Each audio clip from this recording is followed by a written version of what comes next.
네, 여러분 안녕하세요. 네, 네이처셀 말씀드립니다.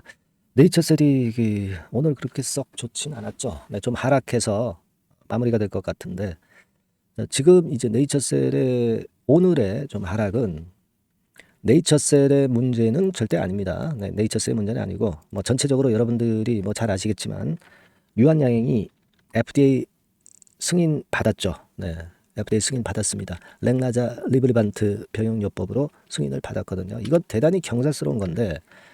자, 여기 이제 유한양행 차트를 보시는 바와 같이 허가권의 재료가 나오니까 그게 오히려 단기적인 차익 매물을 만들어서 그게 매물이 나오다 보니까 상승폭이 크게 둔화됐어요. 그래서 뭐 플러스권이지만 음봉으로 결국 마무리가 될 것 같습니다.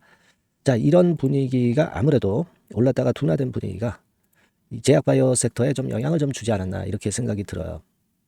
그러다 보니까 뭐 HLB 같은 경우도 그 여파로 좀 많이 밀렸고 이렇게 그 코스닥 시총 상위주들이 밀리다 보니까 네이처셀 같은 경우도 그 간접적인 영향을 좀 받았다. 이렇게 봐야 될 것 같아요. 네, 전반적으로 그러한 시장의 분위기가 네이처셀에도 좀 영향을 주었다. 이렇게 보여집니다. 물론 조인트 스탬 품목 허가건에 대한 결론이 안 나오는 것도 답답하면서 이제 물량이 약간은 나왔겠지만 그러나 우리가 그 거래를 보면 한 30만 주 정도만 거래가 되면서 매물도 그렇게 많지는 않습니다, 지금. 네, 그죠?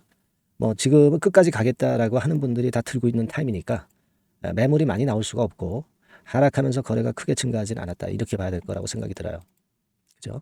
그래서 오늘은 제가 이 여러분들이 그 조인트 스탬 허가권의 제 논점이 뭐냐면은 딱 하나죠. 뭐 통계적 유의성은 있는데 임상적 유의성은 없었다. 그렇게 해서 이제 예전에 반려가 됐던 거 아닙니까? 그죠? 그래서 요 임상적 유의성 부분을 우리가 다시 한번 잘 살펴봐야 돼요. 이게 결국 포인트입니다. 제허가 받는데 포인트가 되지 않겠어요?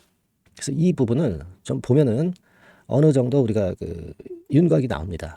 그래서 그 부분에 대한 말씀을 좀 드리고 그러려고 그래요. 네. 그리고 영상 후반부에는 대박주 한 종목도 말씀을 드리도록 하겠습니다. 예. 오늘 그 말씀권에 대한 말씀 드리겠습니다.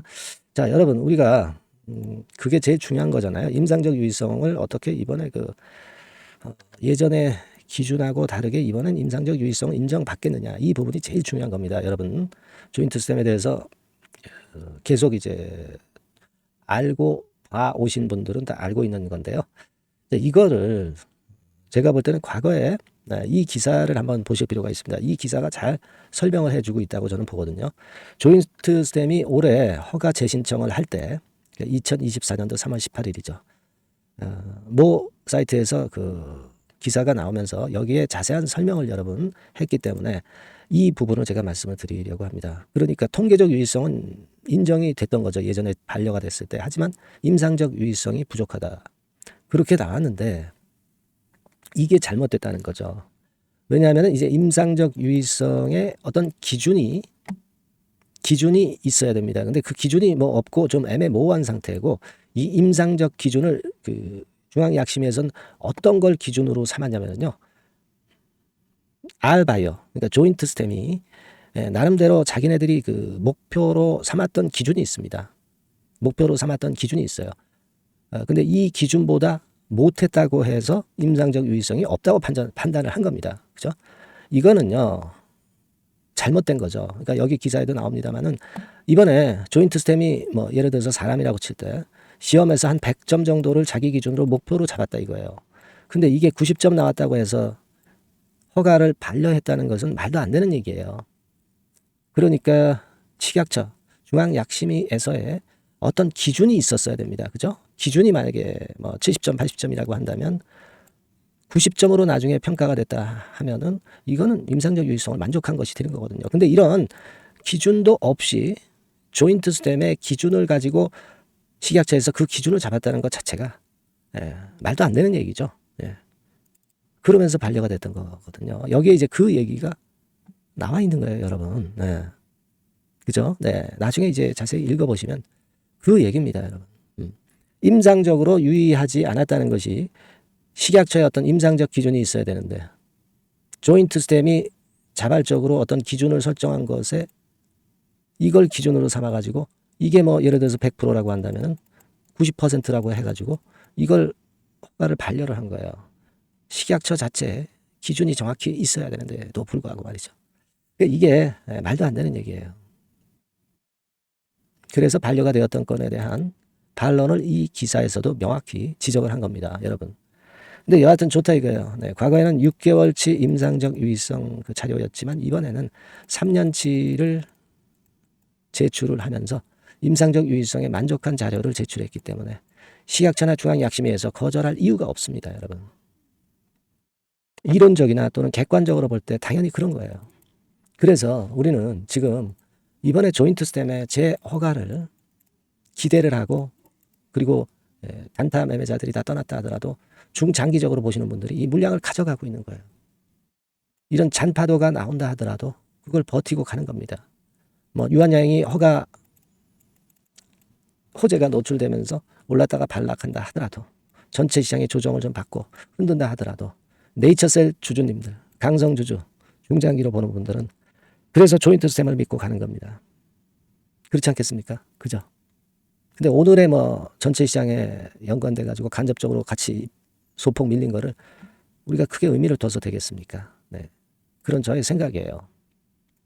어차피 조인트 스템의 허가를 보고 뭐 아니면 도식으로 강성 주주님들이 주관을 가지고 가는 종목이 바로 네이처셀 아닙니까? 그죠? 아니 물론 허가가 반려되면 데미지는 있겠죠. 하지만 허가를 우리가 믿고 허가를 기대하기 때문에 물량을 유지하고 그래도 버티고 가는 겁니다. 그래서 오늘은 제가 조인트 스템이 다시 재허가를 신청할 때 그 정확한 배경에 대해서 모르셨던 분도 계시기 때문에 좀 쉽게 말씀을 드린다고 드렸는데 이해가 되셨는지 모르겠습니다. 그래서 우리가 네이처셀 파이팅 좀 했으면 좋겠고요. 우리가 생각하고 있는 한 3가지 재료 꼭 나와야 되겠고요. 날짜는 계속 지나가고 있기 때문에 시간은 지나가고 있기 때문에 그 재료권에 대한 결과가 나올 시점이 더 가까워지는 겁니다.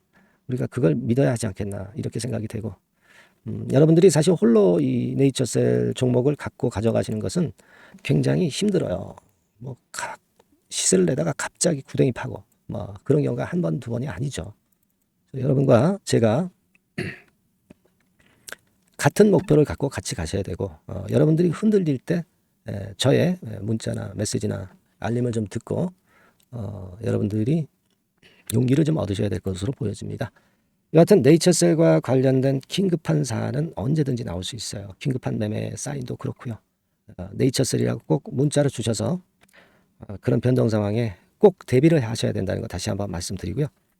문자 많이 주시고요. 그리고 네이처셀은 그대로 두고 다른 쪽에서 진짜 매력적인 종목들이 많습니다. 특히 지금은 외인 기관이 쌍크리 매수하고 또 바닥권에서 이제 막 올라가는 실적도 비교적 양호한 이런 쪽에서 여러분들이 종목을 찾으시는 게 좋습니다. 요 추천주는 제가 좀 점 찍어 놓은 게 한 2-3개 있는데요. 아마 내일 추천주로 나갈 것 같습니다. 이렇게 말이죠. 장중 추천주는 여러분들이 원하신다면 1이라고 문자를 주시면 제가 최선을 다해서 매수부터 매도까지 케어를 해드릴 겁니다. 아시겠죠? 네, 네이처셀 문자 주시고 또 1이라고 문자를 주시면 제가 하여튼 최선을 다해서 여러분들 도와드릴 겁니다. 네, 그렇게 말씀드립니다.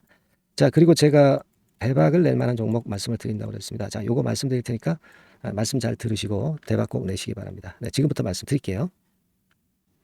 네, 대박 좀 말씀드립니다. 자, 요즘 시장이 상당히 힘들기 때문에 여러분들이 테마주를 따라서 뭐 개별주를 한다 하더라도 미리 그 테마를 알고 들어갔다 하더라도 주가가 먼저 많이 밀리고 나중에 반짝하는 경우가 많아요. 그러니까 이 중소형 개별주도 쉽지 않고 그렇다고 해서 이제 대형주 섹터를 들어가 봐도 되게 뭐 2차 전지, 반도체 뭐 이런 쪽들 매매해서 수익을 내기가 상당히 힘듭니다. 그러니까 이런 때에는요, 저평가된 종목을 매수해서 대박을 내는 것이 그것이 지금 이런 타임에는 상당히 저는 맞다고 봅니다. 근데 그냥 저평가만 됐다고 해서 이런 종목만 우리가 국한해서 하는 것보다는 성장성까지 겸비한 종목을 매수를 하는 것이 필요합니다. 사실 이게 이율 배반적이기도 하지만 이거 2개의 성격을 다 겸비한 그런 종목이 있어요. 이 종목을 제가 한번 찾았는데요. 그래서 오늘 말씀드릴 종목은 저평가주이면서도 성장주입니다. 자, 목표는 되게 우리가 과거 시세 대비해서 이제 막 생바닥에서 올라가는 것이기 때문에 되게 더블 내지 세 더블 정도 요 정도 가야 이제 매물이 있거든요. 네, 그 이전까지는 매물이 없어요. 네, 그래서 목표는 이렇게 잡아볼 필요가 있다. 이렇게 말씀 좀 드리고 싶고요. 섹터는 여러분들 이미 올라갔다가 많이 올라갔다가 내리는 종목들 이런 것들은 반등을 주고 더 밀려버리는 그런 속성이 있기 때문에 제가 볼 때는 좀 신선한 쪽에서 섹터를 구하시는 게 더 좋아요. 그래서 조금은 최근에 아주 크게 오르지 않았고 이제 막 올라가기 시작하는 이 엔터테인먼트 섹터 중에서 하나 선택을 해봤어요. 주가 수준은요 적당한 수준이죠. 네, 10,000원 내지 한 30,000원 그 사이에 있습니다. 그리고 요 종목이 아주 등치가 작은 중소형주는 아니에요. 네, 하지만 유보율 같은 경우도 한 3,000 내지 5,000% 정도 있는 생바닥에서 이제 막 올라오는 종목, 약간은 이제 대형주 성격에 가깝다고 봐야 될 것 같아요. 네, 하지만 탄력이 있을 겁니다. 네, 지금 말씀드린 유보율 같은 경우도 확실하고 재무구조가 확실하죠. 재무구조 확실하지 않은 종목은 제가 추천 안 합니다.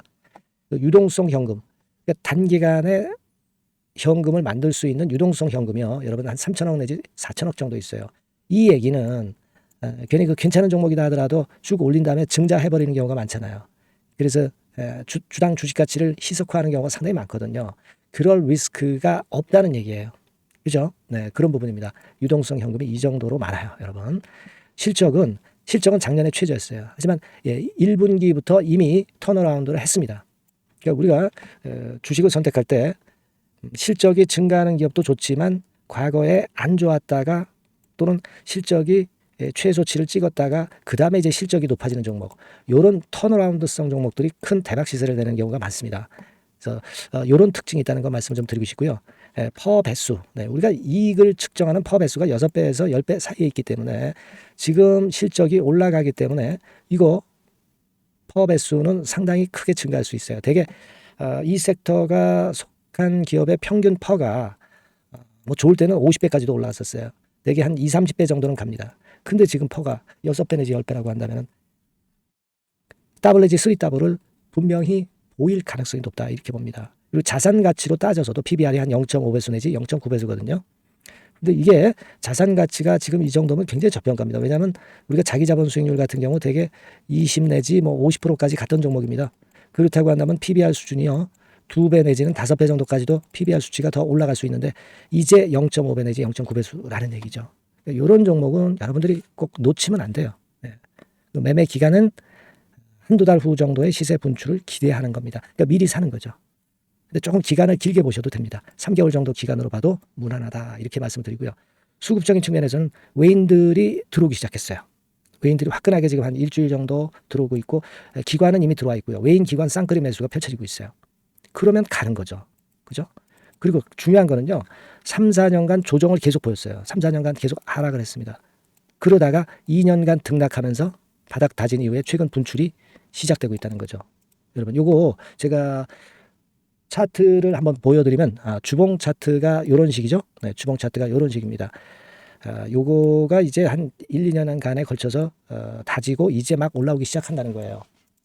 자, 그렇기 때문에 우리가 아무런 위험 부담 없이 베팅을 할 필요가 있다. 이렇게 보고 월봉 차트도 보세요. 네, 월봉 차트도 바닥을 여러 번 찍었잖아요. 네, 그래 놓고 슬쩍 올려지는 패턴. 자, 여기서부터 여기까지는 이렇다 할 매물이 없어요. 그냥 날아갈 수 있는 겁니다, 여러분. 아시겠죠? 예, 요런 종목이에요. 그래서 요 종목 여러분들 한번 잘 해보시고요. 제가 끝까지 매수부터 매도까지 케어를 해드릴 거고요. 여기 전화번호 있죠?